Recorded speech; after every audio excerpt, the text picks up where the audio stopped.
नमस्कार शेतकरी बंधूंनो, स्वागत आहे आपले समृद्ध शेतकरी या यूट्यूब चॅनलमध्ये. कापूस उत्पादक शेतकऱ्यांसाठी हा व्हिडिओ खूप महत्त्वाचा आहे, कारण सध्या कापूस भाव हे दबावात आहे. मग हा कापूस कुठे विकावा किंवा केव्हा विकावा आणि कुठे आपला फायदा होईल, चला सविस्तर माहिती बघूया.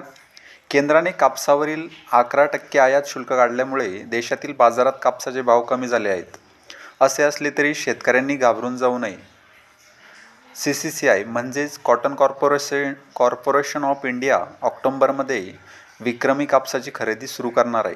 तसेच CCI जास्त खरेदीसाठी तयार असून शेतकऱ्यांनी घाबरून जाऊन पॅनिक सेलिंग करू नये असे आवाहन CCCIचे म्हणजेच कॉटन कॉर्पोरेशन ऑफ इंडियाचे अध्यक्ष ललित कुमार यांनी सांगितले आहे. शेतकऱ्यांचा कापूस ऑक्टोबरपासून बाजारात दाखल होईल तर नोव्हेंबरपासून आवक वाढेल.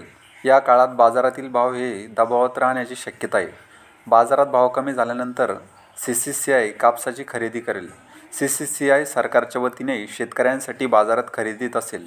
यंदा गेल्या वर्षीपेक्षा कापसाची मोठ्या प्रमाणावर खरेदी जास्त होण्याचा अंदाज व्यक्त केला जात आहे. CCCI जास्त कापूस खरेदीसाठीही तयार आहे. जास्त खरेदीसाठी अडचणी येणार नाहीत, असे मत श्री गुप्ता यांनी व्यक्त केले.